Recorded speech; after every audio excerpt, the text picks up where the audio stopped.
नमस्कार, जय हिंद, वंदे मातरम दोस्तों। स्वागत है आप सभी का हमारे यूट्यूब चैनल स्टडी पॉइंटर्स में।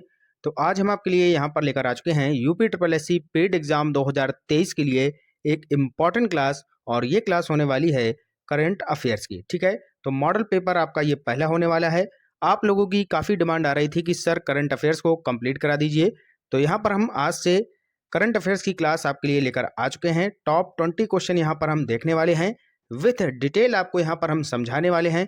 पेपर आपका बहुत ही नज़दीक आ चुका है, तो अब जो है अपनी तैयारी को बहुत ही ज़ोरों से कर दीजिएगा। ठीक है, तो वीडियो को सबसे पहले आप लोग कर दीजिएगा लाइक और शेयर। चैनल से पहली बार जुड़े हैं तो चैनल को सब्सक्राइब कर लीजिएगा, बेल आइकॉन को प्रेस कर लीजिएगा, जिससे कि आने वाली वीडियो का नोटिफिकेशन आपको समय से मिल सके। तो चलिए शुरू करते हैं आज का इम्पोर्टेंट लेक्चर। तो पहला क्वेश्चन आपके सामने आ चुका है। पद्म पुरस्कार 2023 में कुल कितनी हस्तियों को पद्म विभूषण सम्मान प्रदान किया गया है? तो बताइएगा कितनी हस्तियों को जो है यहाँ पर पद्म विभूषण पुरस्कार से सम्मानित किया गया। बताइएगा क्या हो जाएगा इसका राइट आंसर। तो आपको हम बता दें कि यहाँ पर जो आपकी पद्म विभूषण पुरस्कार जो आपका दिया गया है, तो ये जो है कुल कितने लोगों को दिया गया है? तो ये दिया गया है कुल 6 व्यक्तियों को। ठीक है, तो इसका राइट आंसर हो जाएगा ऑप्शन नंबर ए। ठीक है, अगर यहीं पर आपसे पूछा जाए कि पद्म भूषण यहाँ पर पूछ लिया जाए, पद्म भूषण कितने लोगों को मिला है, तो ये मिला है कुल 9 लोगों को। ठीक है, यहीं पर अगर पूछ लिया जाए कि पद्मश्री, ठीक है, अगर आपसे पूछ लिया जाए कि पद्मश्री कितने लोगों को मिला है, तो ये मिला है कितने लोगों को? 91 लोगों को मिला है। ठीक है, तो यहाँ पर आप लोग जोड़ लीजिएगा कि कुल जो पद्म जो पुरस्कार हैं ये कितने मिले हैं, तो ये मिले हैं टोटल 106 यानी कि 106। ठीक है, तो कुल इनकी संख्या हो गई 106। पद्म भूषण कितने हैं? तो 9 हैं। पद्मश्री कितने हैं? 91 हैं। और पद्म विभूषण कितने हैं? तो वो हैं 6। ठीक है, इसकी जो घोषणा हुई थी वो हुई थी 25 जनवरी 2023 को, ये भी आपको याद रखना है। और घोषणाकर्ता कौन था? तो वो था आपका कौन सा? गृह मंत्रालय, भारत सरकार। ठीक है, तो गृह मंत्रालय के द्वारा इसकी घोषणा की गई थी। कब की गई थी? 25 जनवरी 2023 को। क्लियर है गया? ठीक है, आगे चलते हैं। नेक्स्ट क्वेश्चन बताइएगा। 71वीं मिस यूनिवर्स प्रतियोगिता 2022 की विजेता कौन है? बहुत ही इंपॉर्टेंट क्वेश्चन यहाँ पर हमने लिए हैं, सारे के सारे इंपॉर्टेंट क्वेश्चन हैं। तो बताइएगा 71वीं मिस यूनिवर्स प्रतियोगिता 2022 की विजेता कौन है? 4 ऑप्शन आपके सामने दिए गए हैं, सही उत्तर आपको पहचानना है। तो इसका जो राइट आंसर हो जाएगा बच्चों, वो हो जाएगा आर बानी ग्रेवियल। ठीक है, आर बानी ग्रेवियल इसका राइट आंसर हो जाएगा। ये कहाँ की रहने वाली हैं? तो ये यूएसए से बिलोंग करती हैं। ठीक है, और इसका जो आयोजन हुआ था किसका? मिस यूनिवर्स प्रतियोगिता का, तो इसका आयोजन हुआ था 14 जनवरी 2023 को। ठीक है, कब हुआ था भैया? 14 जनवरी 2023 को इसका आयोजन हुआ था। कहाँ पर हुआ था? तो ये हुआ था लुइसियाना, लुइसियाना में हुआ था। लुइसियाना कहाँ पर है? तो ये है आपका यूएसए के अंतर्गत। ठीक है, तो लुइसियाना में 14 जनवरी 2023 को इसका जो है आयोजन हुआ था। क्लियर हो गया? आगे यहाँ पर एक क्वेश्चन और पूछा जा सकता है कि इसकी जो उपविजेता थी वो कौन था? तो उपविजेता अगर आपसे पूछा जाए तो अमांडा यहाँ पर डुडामेल। ठीक है, ये राइट आंसर हो जाएगा। ठीक है, क्लियर हो गया? अगर यहाँ पर हमने आपको पहले ही बता दिया 71वीं मिस यूनिवर्स पूछा जाए तो आर बानी ग्रेवियल इसका राइट आंसर हो जाएगा। ये थी विजेता, ये थी उपविजेता। ठीक है, क्लियर है? आगे चलिएगा। अगला क्वेश्चन है, पीएम मित्र पार्क योजना के तहत कितने पार्क स्थापित किए जा रहे हैं? बताइएगा पीएम मित्र पार्क योजना के तहत कितने पार्क स्थापित किए जाएंगे? क्या हो जाएगा राइट आंसर? तो इसका राइट आंसर हो जाएगा 7 पार्क यहाँ पर स्थापित किए जाएंगे। ऑप्शन नंबर सी इसका करेक्ट आंसर हो जाएगा। ठीक है, यहाँ पर इसका फुल फॉर्म आपको पता होना चाहिए पीएम मित्र पार्क का। तो इसका फुल फॉर्म है पीएम मेगा इंटीग्रेटेड टेक्सटाइल। ठीक है, PM mega integrated textile reason and apparel. ठीक है, ये इसका फुल फॉर्म है। और इससे जो संबंधित राज्य हैं वो भी आप लोग लिख लीजिएगा। इससे संबंधित जो राज्य आपसे पूछे जा सकते हैं उसमें आपका आता है तमिलनाडु। ठीक है, पहला तो हो गया आपका तमिलनाडु, दूसरा हो जाएगा आपका तेलंगाना, फिर इसके बाद आपका हो जाएगा कर्नाटक। ठीक है, कर्नाटक के बाद आपका हो जाएगा महाराष्ट्र, इसको भी नोट कर लीजिएगा। महाराष्ट्र के बाद आपका हो जाएगा गुजरात, गुजरात के बाद आपका हो जाएगा मध्य प्रदेश और उत्तर प्रदेश। ठीक है, तो ये राज्य इससे जो है संबंधित हैं, इनको भी आप लोग याद रखिएगा। क्लियर है। नेक्स्ट क्वेश्चन बताइएगा, मार्च 2023 में पेटू प्राविल ने किस देश के राष्ट्रपति के रूप में शपथ ग्रहण किया? तो बताइएगा, जो पेटू प्राविल हैं इन्होंने किस देश के रूप में राष्ट्रपति के रूप में ये जो है घोषित किए गए हैं? बांग्लादेश, चेक गणराज्य, मैक्सिको या फिर स्पेन? तो इसका जो राइट आंसर हो जाएगा वो हो जाएगा चेक गणराज्य। ऑप्शन नंबर बी इसका करेक्ट आंसर हो जाएगा। चेक गणराज्य क्या है? तो ये जो है एक यूरोपीय देश है। क्या है भैया? यूरोपीय देश है। इसकी जो राजधानी है वो क्या है, वो भी आपसे पूछी जा सकती है। तो इसकी राजधानी है प्राग। ठीक है, तो प्राग इसकी जो कैपिटल है, ये भी आप लोग याद रखिएगा। और यहाँ पर मुद्रा क्या चलती है, अगर आपसे मुद्रा पूछ लिया जाए चेक गणराज्य की, तो इसकी जो मुद्रा है वो है चेक, क्या हो जाएगा, चेक कोरोना। चेक कोरोना इसकी जो है मुद्रा यहाँ पर हो जाएगी। ठीक है, तो ये हो गई आपकी चेक गणराज्य की मुद्रा और इसकी जो राजधानी है वो है प्राग। क्लियर है। अगला क्वेश्चन बताइएगा, अभी हाल ही में भारत की पहली हरित हाइड्रोजन मिश्रण परियोजना किसके द्वारा प्रारंभ की गई? तो बताइएगा, बहुत ही अच्छा क्वेश्चन है। अभी हाल ही में जो है भारत की पहली हरित हाइड्रोजन मिश्रण परियोजना किसके द्वारा प्रारंभ की गई, ये आपको बताना है। HPCL के द्वारा, NTPC के द्वारा, ONGC के द्वारा या फिर BPCL के द्वारा? तो ये जो है प्रारंभ की गई है आपकी NTPC के द्वारा। ऑप्शन नंबर बी यहाँ पर आपका राइट आंसर हो जाएगा। NTPC का फुल फॉर्म सभी को पता होगा, क्या होता है, नेशनल थर्मल पावर कॉरपोरेशन। ठीक है, यह परियोजना जो है आपकी NTPC के द्वारा यहाँ पर क्या की गई है, प्रारंभ की गई है। और NTPC के साथ साथ यहाँ पर गुजरात गैस लिमिटेड का भी यहाँ पर संयुक्त प्रयास इसी के साथ यहाँ पर किया गया है। ठीक है, तो NTPC के साथ साथ और यहाँ पर कौन है, इसको भी आप लोग लिख लीजिएगा, गुजरात गैस लिमिटेड। ठीक है, गुजरात गैस लिमिटेड, इन दोनों ने मिलकर जो है यहाँ पर हरित हाइड्रोजन मिश्रण परियोजना की शुरुआत की है। क्लियर हो गया। और इसकी जो आधारशिला है उसकी भी बात कर लेते हैं। इसकी जो आधारशिला है ये कब रखी गई थी? तो आधारशिला रखी गई थी 30 जुलाई 2022 को।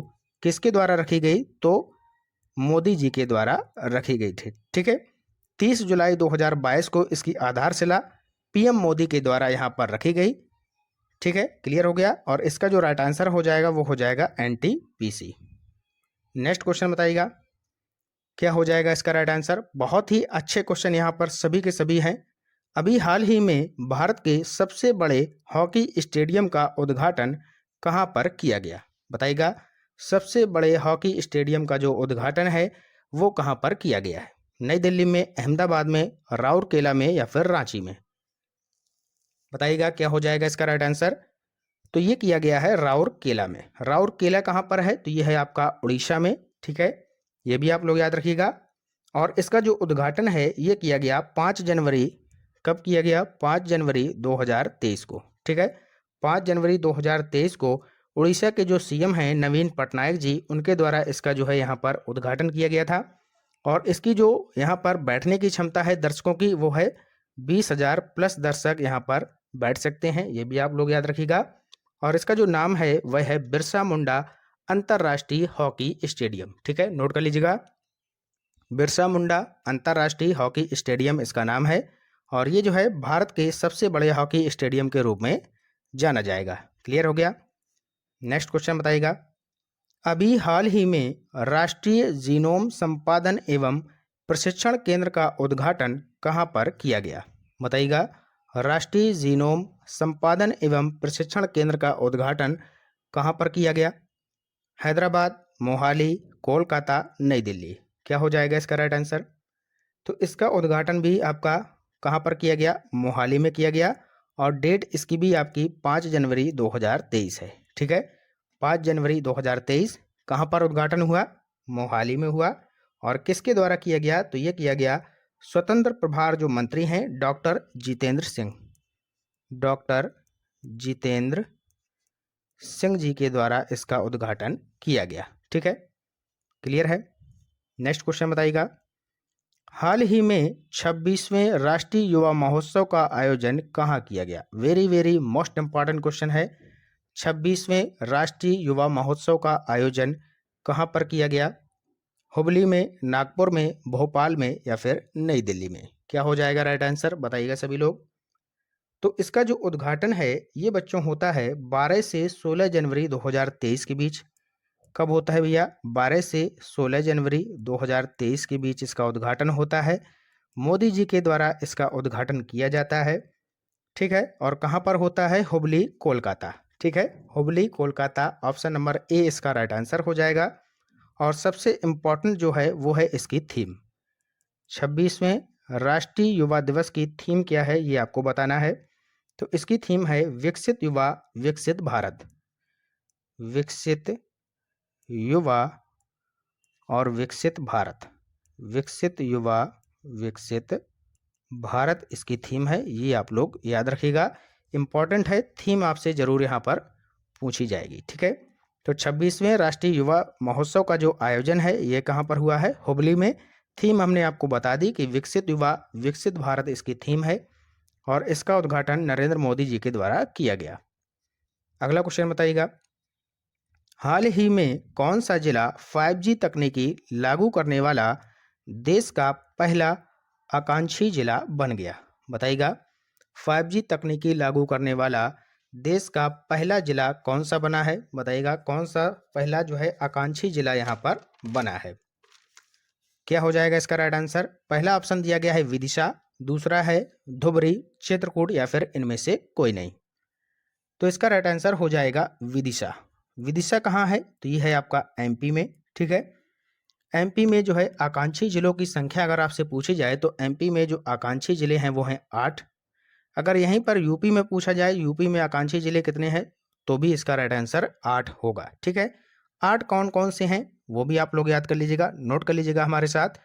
पहला है आपका बहराइच, फिर है बलरामपुर, चंदौली, चित्रकूट, फतेहपुर, श्रावस्ती और सिद्धार्थनगर। ये जो है 8 हैं। क्लियर हो गया।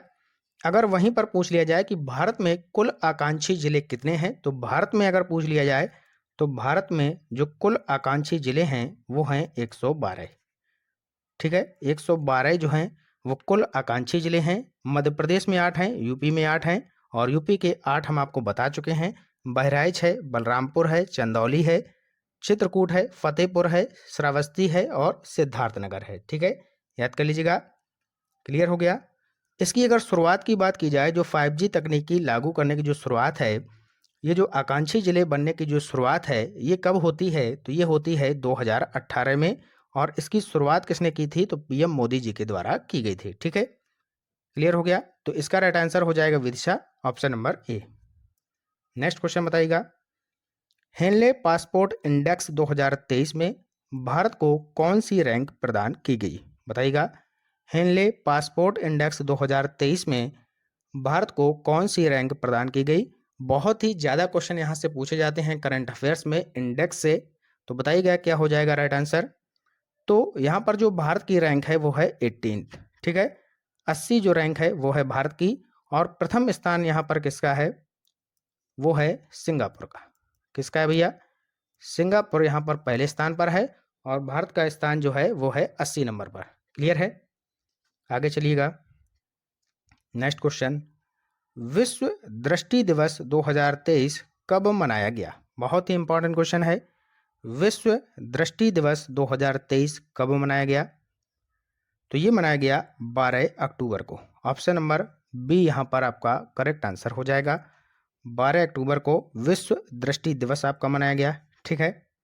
नेक्स्ट क्वेश्चन, हाल ही में भारत और फ्रांस के बीच 5वीं वार्षिक रक्षा वार्ता का आयोजन कहाँ पर हुआ? तो बताइएगा, भारत और फ्रांस के बीच जो 5वीं वार्षिक रक्षा वार्ता जो है ये कहाँ पर इसका आयोजन होता है ये आपको बताना है। मुंबई में, पेरिस में, सिडनी में या फिर बेंगलोर में?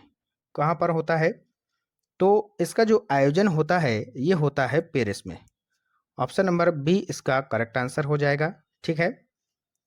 नेक्स्ट क्वेश्चन बताइएगा, आदि शंकराचार्य की 108 फीट ऊंची प्रतिमा स्टेचू ऑफ वननेस का लोकार्पण कहाँ किया जाएगा? तो भैया बहुत ही अच्छा क्वेश्चन है, very very most important question है, इसको आप लोग मार्क कर लीजिएगा, ठीक है। क्वेश्चन क्या है, आदि शंकराचार्य की 108 फीट ऊंची जो प्रतिमा है स्टेचू ऑफ वननेस, इसका जो लोकार्पण है ये कहाँ पर किया जाएगा? तो इसका लोकार्पण किया जाएगा मध्य प्रदेश में। ठीक है, ऑप्शन नंबर बी यहाँ पर आपका राइट आंसर हो जाएगा। और ये जो है कहाँ पर स्थित है? नर्मदा नदी के किनारे स्थित है। ठीक है, नर्मदा किनारे देश का जो चतुर्थ ओमकारेश्वर ज्योतिर्लिंग है उसी के पास जो है वहाँ पर शंकराचार्य की जो है दीक्षा हुई थी। ठीक है, यानी कि इन्होंने, इनके जो गुरु थे गुरु गोविंद भगवतवाद, उनसे इन्होंने दीक्षा ली थी। किसने? आदि गुरु जो है शंकराचार्य ने। ठीक है, तो इनकी जो 108 फीट ऊंची जो प्रतिमा है जिसको नाम दिया गया है स्टेचू ऑफ वननेस, ये कहाँ पर है? मध्य प्रदेश में है। ठीक है, ऑप्शन नंबर बी यहाँ पर आपका करेक्ट आंसर हो जाएगा। नेक्स्ट क्वेश्चन बताइएगा, हाल ही में मास्टर कार्ड इंडिया के चेयरपर्सन पद पर किसे नियुक्त किया गया? बहुत ही अच्छा क्वेश्चन है। तो मास्टर कार्ड इंडिया के चेयरपर्सन पद पर किसे नियुक्त किया गया बताइएगा? तो ये नियुक्त किया गया रजनीश कुमार को। ऑप्शन नंबर सी इसका राइट आंसर हो जाएगा। ठीक है, नेक्स्ट क्वेश्चन, हाल ही में अंतर्राष्ट्रीय लोकतंत्र दिवस 2023 कब मनाया गया? बहुत ही अच्छा क्वेश्चन है। लोकतंत्र दिवस आपको बताना है ये कब मनाया गया। 4 ऑप्शन आपके सामने दिए गए हैं, 13 सितंबर, 14 सितंबर, 15 सितंबर या फिर 16 सितंबर। तो सभी लोग बताइएगा लोकतंत्र दिवस 2023 कब मनाया गया? तो ये मनाया गया 15 सितंबर को। 16 सितंबर को क्या मनाया जाता है? 16 सितंबर को क्या मनाया जाता है? तो ये मनाया जाता है ओजोन दिवस। ठीक है, आगे चलिएगा। नेक्स्ट क्वेश्चन, हाल ही में विश्व का तीसरा वानिकी विश्वविद्यालय किस देश में स्थापित किया गया है? बताइएगा, बहुत ही अच्छा क्वेश्चन है, इंपॉर्टेंट क्वेश्चन है। बताइएगा कि हाल ही में विश्व का तीसरा वानिकी विश्वविद्यालय किस देश में स्थापित किया जाएगा? तो अगर हम बात करें विश्व वानिकी विश्वविद्यालय की, जो ये वानिकी विश्वविद्यालय हैं, इसका जो पहला जो विद्यालय था ये कहाँ पर बना था? तो ये बना था रूस में प्रथम, द्वितीय जो था वो था आपका चीन में, और तीसरा जो है ये आपका भारत में है। ठीक है, तो भारत में ये जो है स्थापित किया जाएगा।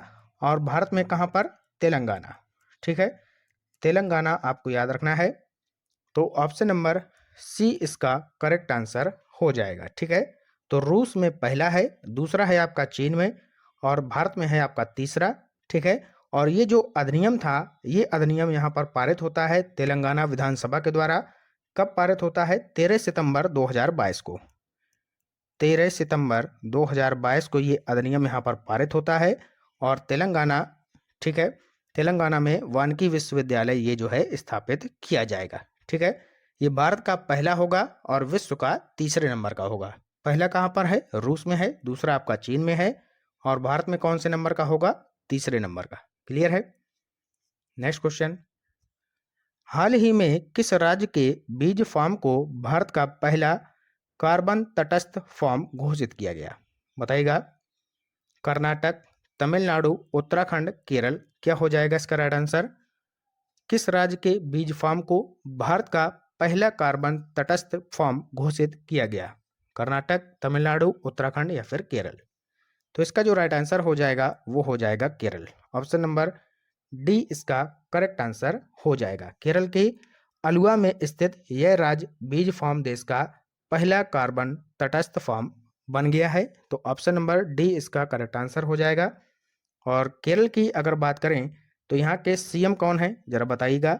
जो यहाँ के मुख्यमंत्री हैं वो कौन है? तो वो है पिनराई विजयन। पिनराई विजयन यहाँ के सीएम हैं। और एक क्वेश्चन यहाँ पर और बनता है, केरल में क्या है? आपकी शांत घाटी है। अगर आपसे पूछा जाए कि साइलेंट वैली कहाँ पर है तो वो है आपकी केरल में। और पेरियार वन्यजीव अभ्यारण्य कहाँ पर है तो वो भी आपका केरल में है। ठीक है, अगर आपसे यहीं पर पूछा जाए कि उत्तराखंड में कौन सी घाटी है तो उत्तराखंड में आपकी आती है फूलों की घाटी। ठीक है, ये भी आप लोग याद रखिएगा। आगे चलिएगा। नेक्स्ट क्वेश्चन, दिसंबर 2023 तक शुरू होने वाली देश की पहली हाइड्रोजन ट्रेन को क्या नाम दिया गया? बहुत ही अच्छा क्वेश्चन है। जो पहली हाइड्रोजन ट्रेन जो चलाई जाएगी दिसंबर 2023 में, इसका नाम क्या दिया गया है वंदे भारत, वंदे मेट्रो, विजय मेट्रो या फिर नमस्ते ट्रेन? क्या नाम है इसका? तो इसका जो नाम दिया गया है, जो पहली हाइड्रोजन ट्रेन है, उसका नाम है वंदे मेट्रो। ऑप्शन नंबर बी इसका करेक्ट आंसर हो जाएगा। और आपको बताना है कि केंद्रीय रेल मंत्री वर्तमान में कौन है? बताइएगा सभी लोग।